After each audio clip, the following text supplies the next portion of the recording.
Ito na mga kabakal, umangat na yung apoy niya. Subukan na natin siyang salangan. Ayan siya lakas ang apoy niya at blue flame.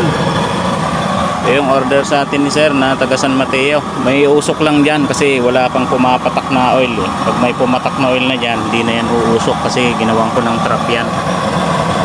Ayan siya lakas na apoy niya May orange lang pag walang salang, pero pag nasalangan yan, blue flame na yan. Okay, paano mga kabakal? Hanggang sa muli. Baka sakaling mapa-opera yung spine ko at gumaling, baka bumalik din tayo sa paggawa ng ganito, use oil kalan. Sana mapa-operahan ko para makagawa ulit tayo, para makasuporta sa pamilya kahit papaano. Okay mga kabakal, hanggang dito na lang.